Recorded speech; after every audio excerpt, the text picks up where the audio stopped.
8 बरस की थी जब मामानी ने अपनी बहू बनाने का फैसला किया। उनके बेटे सुहेल को पसंद थी, जबकि वो मुझसे 10 बरस बड़ा था। 8वीं पास करते ही मेरी मंगनी उसके साथ कर दी गई और 10 रोज बाद ही ये मंगनी टूट गई। मंगनी टूटने का किस्सा भी बड़ा अजीब था। मिडिल पास करने की मुबारकबाद देने मामानी लाहौर आई। इस मुबारकबाद के पीछे उनका ये इरादा कारफरमा था कि रस्म मंगनी अदा करके जाएंगी। तभी मिठाई और अंगूठी साथ लाई थी। अम्मी अब्बू को मेरी शादी की जल्दी न थी, मगर सुहेल का धड़का था। उसके डॉक्टर बनने तक मेरा कहीं और रिश्ता तय हो गया तो वो हाथ मलते न रह जाएं। उन दिनों वो मेडिकल 3rd ईयर का तालिब इल्म था। लड़के के शानदार मुस्तकबिल को देखते हुए अब्बू ने अम्मी का दबाव कबूल कर लिया और रिश्ते के लिए हामी भर ली। तो मामानी ने यह मसला जल्द निपटा दिया, क्योंकि मेरे सगे ताया भी रिश्ता मांग रहे थे। ऐसी बातें खानदान में पोशीदा नहीं रहती। मेरी मंगनी की खबर जब ताया को मिली तो उनको सख्त सदमा हुआ। मंझला बेटा बुरहान तो खबर सुनते ही खुदकुशी की दलदल में जा गिरा। इल्म न था कि मुझे इस कदर चाहता है कि जान पर खेल जाएगा। उसने मेरी मंगनी की खबर सुनते ही कोई जहरीली दवा पी ली। अल्लाह ने करम किया, ताया ऐन वक्त पर गांव से शहर पहुंच गए और बुरहान को अस्पताल में फौरी तिब्बी इमदाद मिल गई। उसकी जान बच गई, लेकिन होश में आने तक वो मेरा नाम लेकर पुकारता रहा। बुरहान की इस हरकत से सबको मालूम हो गया कि वो मुझे चाहता है। मंगनी का सुनकर ही खुदकुशी की कोशिश की है। मैंने सुना तो दिल थाम लिया। सच्ची बात थी कि मुझे भी बुरहान पसंद था और अपने मामूजाद सुहेल से कोई लगाव ना था। वो मुझसे उम्र में काफी बड़ा था। जब घर आता उससे बात भी ना करती थी, जबकि बुरहान और मैं साथ खेले थे। बचपन के वो सुनहरी दिन जब हम एक घर में रहा करते थे, मैं अभी तक ना भूली थी। अब्बू अपने भतीजे से बहुत प्यार करते थे। खुदकुशी का सुनकर अस्पताल दौड़े गए।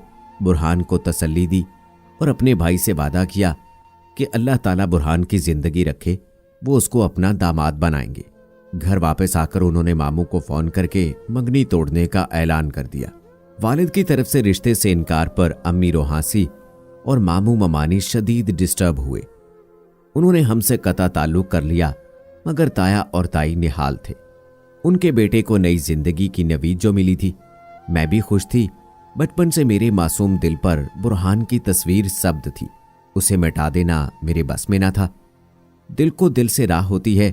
अगर मैं बुरहान की शैदाई थी तो वो भी मुझे इस कदर चाहता था कि उसने जान की बाजी लगा दी।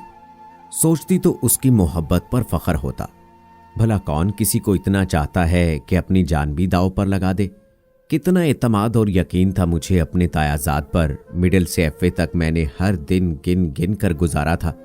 ताया कहते थे बुरहान तालीम मुकम्मल कर ले तो बेटे के सर पर सेहरा सजाकर बारात लेकर आएंगे और मुझे डोली में बिठाकर ले जाएंगे। मंगनी को 4 साल गुजर गए। बुरहान ने तालीम मुकम्मल कर ली। अब्बू ने ताया को कहलवाया कि अब बेटे की शादी की तैयारियां शुरू करें। मैं बेटी को रुखसत करना चाहता हूं। जवाब आया, चंद माह ठहर जाओ। बुरहान किसी काम के सिलसिले में इस्लामाबाद गया हुआ है, उसको आ जाने तो तारीख भी रख लेंगे। 2 हफ्ते तक इंतजार किया, जवाब ना आया तो अब्बू गांव चले गए ताकि ताया से हतमी तारीख लें। पता चला कि बुरहान रोजगार के सिलसिले में मुल्क से बाहर जा रहा है। हमें 1 साल और इंतजार करना होगा। वालिद लौट आए। बुरहान बैरून मुल्क चला गया। वक्त गुजरते देर नहीं लगती। साल पलक झपकते गुजर गया, मगर मेरे लिए इंतजार की घड़ियां सदियों जैसी थी। मंगनी के बाद बुरहान ने हमारी तरफ आना कम कर दिया था। कभी आता भी तो मैं सामने जाने से गुरेज करती थी। अम्मी का लिहाज कभी अब्बू बैठे होते और कभी उसके गिर्द छोटी बहनों का झुमघटा लगा होता। ऐसे में मंगेतर से दिल की बातें क्यों कर सकती थी। मंगनी को 5 साल बीत गए। दिल के अरमान हसरत बन गए। बुरहान ना लौटा। अम्मी अब्बू भी अब मेरे फर्ज से जल्द सबकदोश होना चाहते थे, क्योंकि छोटी बहनें शादियों की उम्र को पहुंच रही थी। इस दौरान मेरी किस्मत ताया वफात पा गए। बाप की मौत पर भी बेटा अमेरिका से ना लौट सका। अब्बू ने बुरहान के भाई फुरकान से बात की कि अब कब तक हमें इंतजार करवाना है। उसने कहा, चचा जान खातिर जमा रखिए, मैं बुरहान को खत लिखता हूं। फोन तो वो अपनी मर्जी से उठाता है। मेरा एक दोस्त उस शहर में जा रहा है जहां बुरहान रहता है। वो बजाते खुद मिलकर जवाब लाएगा। उन दिनों फोन की इतनी सहूलत न थी जिस कदर आज है। फुरकान ने खत लिखकर दोस्त को दिया कि मेरे भाई के हाथ में देना ताकि वो शादी के बारे में बताए या फोन करे तो ये मसला हल हो जाए। बुरहान ने खत के जवाब में लिखा, भाईजान, मुझे नाजिया से शादी नहीं करनी और मेरा वतन लौटकर आने का फिलहाल कोई प्रोग्राम नहीं है। आप मेरी फिक्र छोड़ दें, मैं अपनी शादी खुद कर लूंगा। दोबारा मुझे इस मौजू पर खत तहरीर करने की कोई तकलीफ ना करे। फुरकान ने जवाब पढ़ा। उसकी समझ में ना आया कि चचा को क्या जवाब दे। खत लेकर अब्बू की खिदमत में हाजिर हो गया और बोला, जो जवाब दिया है आप खुद पढ़ ले। अपने मुंह से क्या कहूं कि मुंह नहीं खुलता।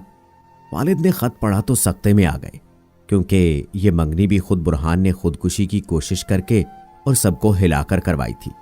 अम्मी ने मेरी बहन को बताया कि वहां से ऐसा जवाब आया है, नाजी को खत दिखा दो। बहन ने मुझे खत लाकर पढ़वा दिया।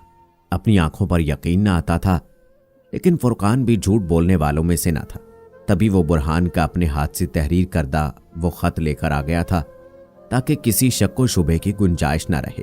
मैंने खत पढ़ा। गम और गुस्से से खून खौल गया, बल्कि गुस्सा गम पर गालिब आ गया। अब मैं समझदार हो चुकी थी, बर्दाश्त ना हो सका। उसी वक्त खत का जवाब लिखकर फुरकान को दिया कि अगर यह खत ला सकते हो तो इसका जवाब भी अपने भाई तक पहुंचा दो, तुम्हारा एहसान होगा। खत में मैंने तहरीर किया था, बुरहान, तुमने जो मजाक हम लोगों से किया है वो शरीफों का शेवा नहीं। 5 बरसों तक तुमने मेरे वालदैन को ज़हनी अजियत में मुब्तला रखा और फिर ऐसा जवाब दिया जिसे पढ़कर तुमको शूट कर देने को जी चाहता है। मेरी मंगनी हो गई थी, तुम ही ने मेरी खातिर खुदकुशी करके ये मंगनी खत्म करवाई और अब तुम ही टका सा जवाब दे रहे हो, वो भी 5 बरस के इंतजार के बाद। काश तुम्हारी अपनी कोई बहन होती और उसके साथ ऐसा होता तो तुम्हें पता चलता कि बेटी वाले वालदैन की आहानत करने से उनको किस कदर दुख पहुंचता है। मेरे बस में होता तो तुमको ऐसी सजा देती कि उम्र भर याद करते। काश मैं इतनी बेबस ना होती और तुमसे अपनी आहानत का बदला ले सकती, ऐसा बदला कि तुमको छठी का दूध याद आ जाता। फुरकान ने एक अमानत की तरह मेरा खत किसी तौर अपने भाई को भिजवा दिया। सोचती थी खत मिलते ही रो पड़ेगा, मगर उसको ठोर पर कोई असर ना हुआ। उल्टा उसने कसम खा ली कि ये क्या बदला लेगी, मैं इसको मजा चखाऊंगा। चंद दिन बाद उसने अपने भाई को खत भेजा और अपने पहले खत में लिखी तहरीर की माफी मांगी और मेरे वालिद के पास जाकर माफी तलब करके शादी की तारीख लेने की हिदायत की। यह खत लेकर ताई और फुरकान हमारे घर आए। बुरहान का खत दिखाकर उसकी तरफ से माफी के खासगार हुए। बताया कि 15 रोज बाद बुरहान वतन पहुंच जाएगा, आप शादी की तारीख दे दें ताकि हम उसे फोन करके बता दें। अब्बू अम्मी ने फराख दिली का मुजाहरा किया और ताई को शादी की तारीख दे दी। वो बड़ी थीं और माफी मांग ली थी, तो अब उनको कुछ कहना बदअखलाकी होती। बेशक बुरहान से नाराज थी, लेकिन दिल में अभी तक मोहब्बत के जज्बात बाकी थे। मैं इस वजह से खुश थी कि अब्बू सदमे से बच गए थे और रिश्तेदारों में जो हमारी सबकी होनी थी उससे भी अल्लाह ने हमें बचा लिया था। बुरहान की हाथ से इज्जत रह गई और मेरा भी उसने मान रख लिया था। गोया मेरे खत ने उसके दिल पर असर किया था, लिहाजा एक खुशी हुई। पहले खत ने जो सदमा दिया जाता रहा। अम्मी अब्बू मेरी शादी की तैयारियों में लग गए थे। बहनें खुश थीं। 15 रोज पलक झपकते गुजर गए और बुरहान पाकिस्तान आ गया। हमारे घर खुशी के गीत गाए जाने लगे। तवील इंतजार खत्म हो चुका था। सहेलियां ढोलक पर गीत गा रही थीं। मुझे उपटन लगाया गया, मेहंदी खोली गई और सब सहेलियों ने मेहंदी लगाई। अम्मी ने मुनियारी बुलाकर घर पर ही उनको पसंद की चूड़ियां पहना दी। शादी में 1 दिन बाकी था। अचानक बुरहान ने फुरकान से कहा, भाईजान, कल मेरी फ्लाइट है, मैं वापस जा रहा हूं। वहां से फौरी बुलावा आ गया है। नहीं गया तो फिर कभी ना जा सकूंगा, जाना जरूरी है। ये क्या कह रहे हो भाई?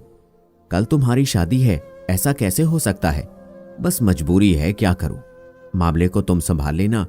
यूं भी मुझे नाजिया से शादी में कोई दिलचस्पी नहीं थी। अम्मी की खातिर फांसी का ये फंदा गले में डाल रहा था। तुम होश में तो हो? ताई ने घबरा कर कहा। हर जगह दावतनामे बढ़ चुके हैं और घर मेहमानों से भरा है।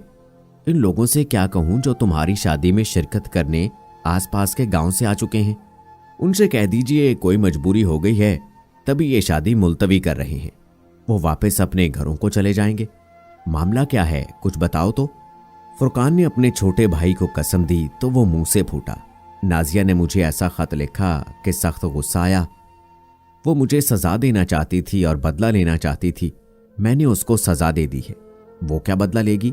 मुंह छुपाकर रोएगी और ता क़यामत याद रखेगी मेरी सजा को। अपने भाई के मुंह से ऐसे अल्फाज सुनकर फुरकान का बुरा हाल हो गया। शादी का सारा इंतजाम उसी ने किया था। वालिद की वफात के बाद वही कुनबे का सहारा और सरबरा था। इसी वजह से अभी तक शादी भी न की थी। इतना कहकर बुरहान अपना बैग लेकर चला गया, जबकि फुरकान उसको रोकता रह गया। अब सारी बरादरी का सामना उसी ने करना था। रिश्तेदारों को जवाब उसी ने देना था। अम्मी अब्बू का सामना भी उसी ने करना था। वो सर पकड़े बैठा था।